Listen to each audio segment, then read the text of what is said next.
Bonjour et bienvenue sur Explore, le podcast d'Exploring Happy. Je suis Hélène Schmidt, votre hôte, qui va vous parler de connaissance de soi, de design humain, d'entrepreneuriat conscient, de développement professionnel et personnel et de spiritualité. Ce podcast correspond à ma vision de la vie, profond et sérieux tout en étant léger et joyeux, intègre, authentique, enthousiaste et passionné. Il est fait de partage d'expériences, d'enseignements, de conseils et d'opinions personnelles, qui dansent autour des différents sujets évoqués. Exploring Happy, c'est une approche qui vous propose une plongée dans la connaissance de soi, au service de votre développement professionnel et bien au-delà. Alors, installez-vous confortablement. Nous partons ensemble en exploration. Bonjour, Hélène Schmidt qui vient vous parler de comment occuper son temps lorsqu'on est dans l'accompagnement de l'humain. Que ça soit coach, thérapeute ou tout autre label que vous décidez de mettre sur le cheminement que vous proposez.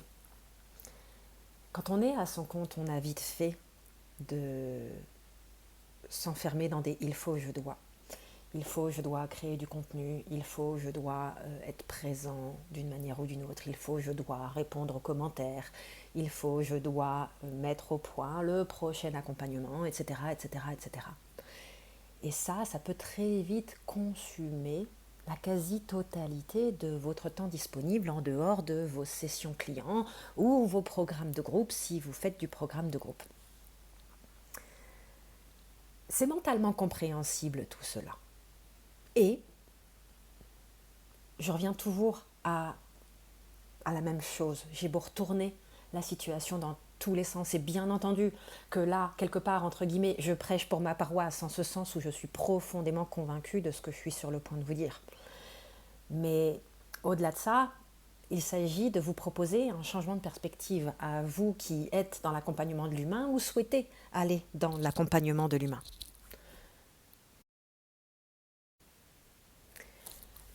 Et donc, quel est ce changement de perspective que je vous propose ?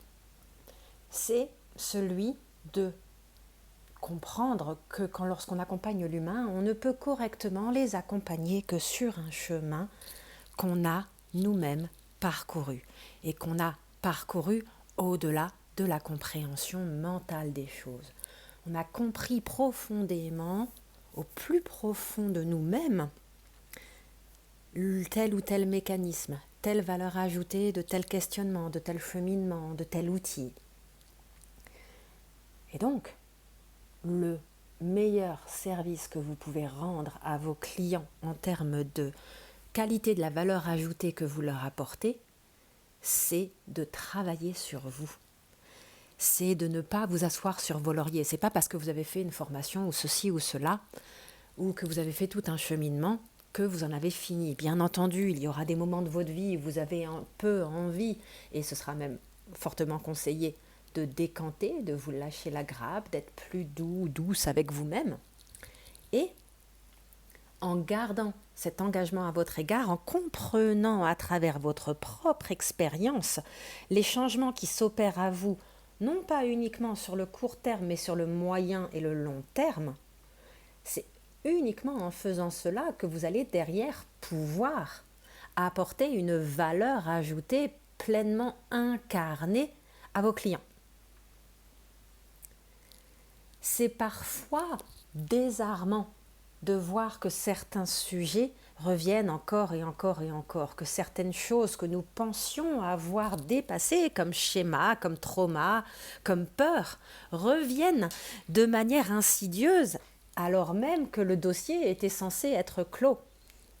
Et c'est justement cette démarche profondément humble de constatation par soi-même des intrications et des détours de certains chemins qui vont faire de vous une personne qui apporte un accompagnement de qualité à ses clients. Pourquoi ? Tout simplement parce que vous allez pouvoir faire preuve d'empathie pleine et entière à leur égard. Vous ne pourrez jamais vous mettre dans les pompes de tous les schéma psycho-émotionnel de un tel et une telle. Il y aura toujours forcément une part de théorie. Et il y aura aussi des personnes avec qui vous entrez en résonance profonde. Alors, ça va être un raccourci peut-être maladroit que je vais faire. Sachez, au cas où vous ayez des doutes, que la réalité est bien plus nuancée et à multiples couches. Mais finalement, on ne peut guider les gens que sur un chemin qu'on a soi-même vécu.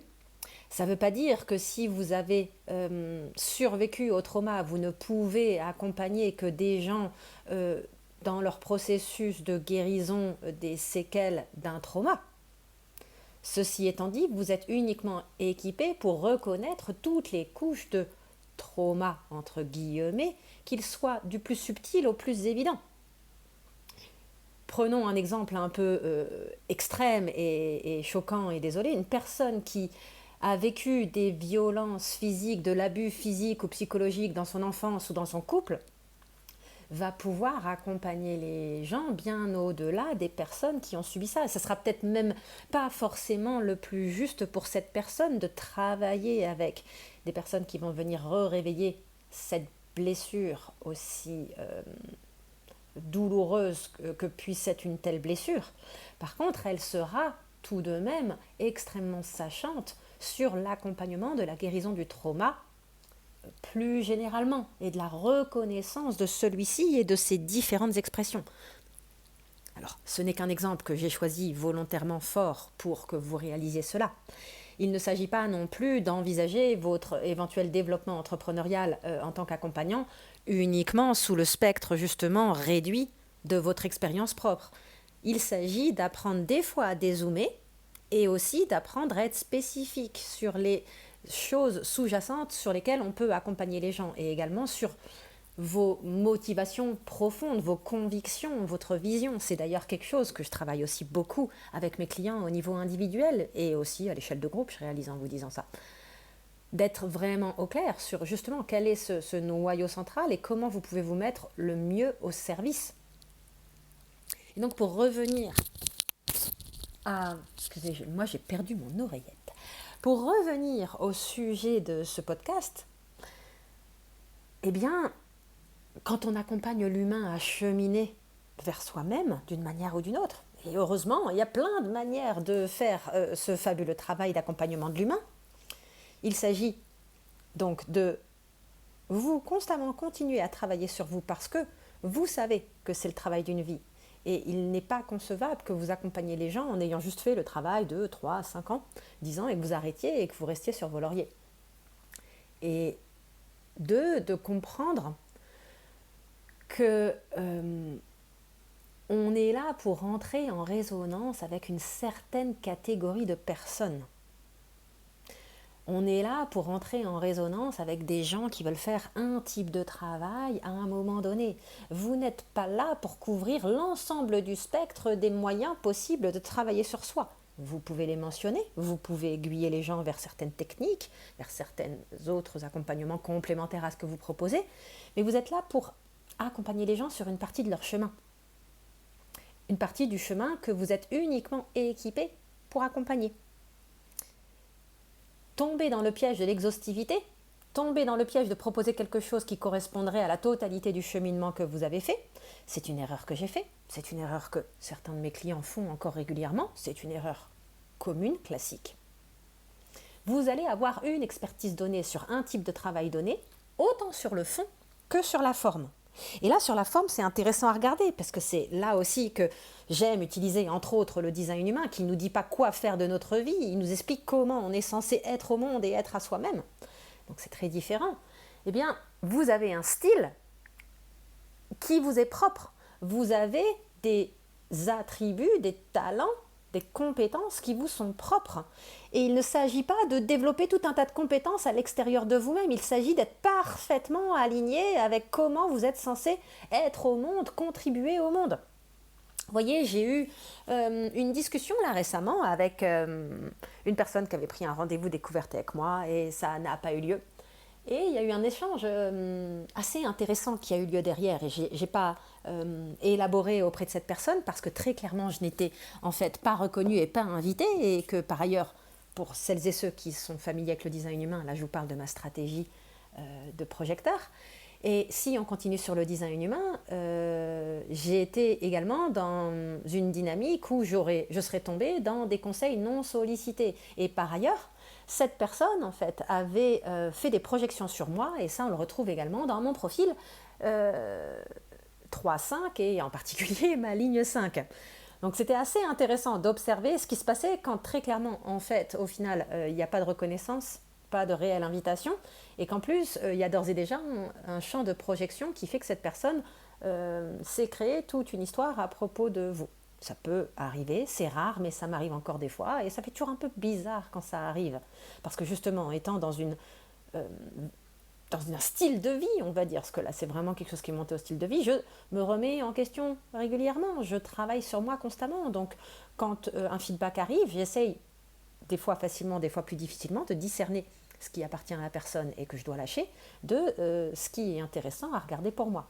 Bref, cette personne me disait, de toute façon j'avais bien vu que la douceur c'était pas votre fort. Alors oui et non. Je peux faire preuve de beaucoup de douceur dans certaines situations. Et oui, en fait, les gens qui viennent à moi ne viennent pas pour être enrobés dans du miel. Ça ne veut pas dire que je vais les brutaliser. Et je ne suis pas là pour fonctionner de cette manière nourricière, enrobante, profondément tribale. Je suis là pour aider les gens à se connaître, à se comprendre et à se remettre en intégrité avec eux-mêmes et à verbaliser cela et à incarner cela. C'est pour ça que je suis là. Donc toute mauvaise foi chez moi, elle passe dans le radar, dans le crible du détecteur à bullshit, et que je reste muette ou que je parle, énergétiquement, c'est ça que je porte. Et c'est d'ailleurs autour de ça que, par ailleurs, le champ de projection de ma ligne 5 peut s'exprimer. Bref, là je vous donne un peu plus d'éléments. Pour ceux qui connaissent déjà un peu, vous continuerez à me suivre. Pour les autres, il est possible que vous soyez perdus. C'est complètement OK, on se détend. Hein. Vous voyez, la douceur avec la justice et la justesse. Bref. Et je vais finir, parce que je voulais que ce podcast soit relativement court. Ce avec quoi je veux que vous partiez, c'est que vous compreniez que vous ne pouvez accompagner les gens que sur un chemin que vous avez vous-même bien marché en long, large et travers. Et du coup, il est tout à fait possible que la nature de vos accompagnements évolue avec votre cheminement personnel et vos compréhensions. Il ne s'agit pas d'augmenter vos niveaux d'exigence à l'égard du standard ou du type de client que vous voulez. J'ai pu à une époque aussi tomber dans cet écueil. Il s'agit plus d'être de plus en plus dans la justesse et l'intégrité de votre positionnement, de votre discours et de la nature de ce sur quoi vous accompagnez. Ensuite, vous n'êtes pas là pour prendre en charge toute la vie de la personne et tout accompagner et tout résoudre. Vous êtes là pour être sur une partie de chemin d'une manière unique sur le fond et sur la forme. Le fond, la nature de ce que vous proposez, la forme, votre style personnel, votre définition, ce qui vous définit profondément, ce qui est vous, ce que vous allez apporter d'une manière profondément unique. Donc voilà ce avec quoi je voulais vous laisser. Je finirai par vous dire une chose indispensable sur laquelle je pense que assez naturellement je vais de plus en plus communiquer dans les semaines et mois qui viennent.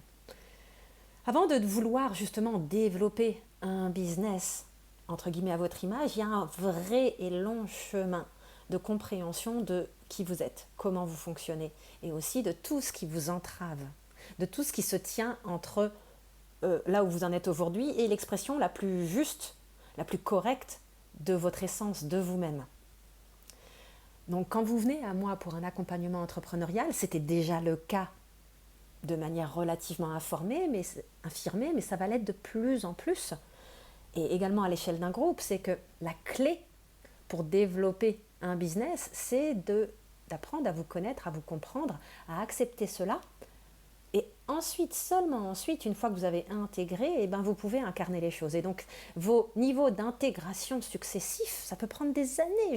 J'ai encore des niveaux d'intégration et je suis dans ma 7e année design humain et je me réjouis d'avance des encore 7 ans ou 14 ans qui suivent, puisqu'on est en cycle de 7 ans dans le design humain. Bref, Votre mental va résister, votre mental va vouloir des certitudes, des réponses, une visibilité, tout un tas de choses. Et là, tout cela, entre autres choses, s'explique à travers le non-soi en design humain. Donc, apprendre à travailler sur soi avec et sans le design humain, ça sera un attribut indispensable pour que vous cheminiez vers l'expression la plus juste pour vous d'un développement professionnel, qu'il soit en tant que salarié ou qu'il soit en tant qu'entrepreneur. Et je sais que certains d'entre vous bossez depuis un bout de temps sur vous et que vous aimeriez bien voir la suite du tunnel. Alors vous n'avez pas à avoir le projet professionnel parfait à tout moment. Il faut juste que vous compreniez que même au-delà de l'accompagnement de l'humain, vous êtes là pour continuer à travailler sur vous encore et encore. Et vous êtes là pour peut-être vous rendre compte 3 ans plus tard que ce que vous aviez créé 3 ans auparavant, en fait, c'est tout ou partie est incorrect et que ça nécessite d'être revisité. Je vous parle en tant que ligne 3, qui est là pour faire ça, et c'est dans mon ADN. Et même moi, des fois, ça m'épuise et ça me désole. J'aimerais bien plus de stabilité. Mais je ne serais pas pleinement moi-même si je n'embrassais pas pleinement ce processus. Et il en va de même pour vous et tout un tas d'attributs spécifiques qui vous caractérisent à travers votre design. Donc voilà tout ce que je voulais partager avec vous. J'espère que tout cela vous a donné matière à réflexion. Je me réjouis, quand le moment sera juste, d'en partager plus avec vous. C'est vraiment ce noyau, ces convictions profondes, je les affine et revisite régulièrement dans mon cheminement. Et j'encourage mes clients à faire de même. Et c'est vraiment la nature du travail qui m'occupe en cet été 2022, au moment où j'enregistre cet épisode de podcast. Chaque été, en fait, je fais un cheminement profond vers moi-même, mais on va dire, là, je me rends compte qu'il y a vraiment une temporalité tous les 2 ou 3 ans de quelque chose d'une profondeur infinie et une lame de fond, comme j'en parle depuis plusieurs mois, j'utilise souvent ce terme-là, de révolution intérieure qui est fascinante à observer et très souvent déroutante. Et ce sera le cas que vous ayez un business débutant ou que vous ayez un business bien établi et florissant comme moi. Donc on se détend, c'est l'histoire d'une vie et c'est hyper excitant, prenez-le comme tel. Voilà, je vous laisse avec ça. Si vous voulez en savoir plus sur le travail que je propose, n'hésitez pas à aller voir les liens qui sont en description de cet épisode. Doit y avoir, si je pense à le mettre, il y aura un lien vers une inscription sur une newsletter. Je vais de plus en plus bouger vers ce type de format. Quand le moment sera juste, ça va émerger. En attendant, ça sera un moyen privilégié d'être tenu au courant, en particulier du programme de groupe qui va arriver à un moment donné, je pense dans l'automne, qui justement est là pour vous apprendre à travailler sur vous-même avec le design humain et au-delà du design humain, pour vous guider au plus juste à travers ce cheminement d'une vie avec mon humble contribution, des outils et des approches et des propositions d'introspection que je peux vous faire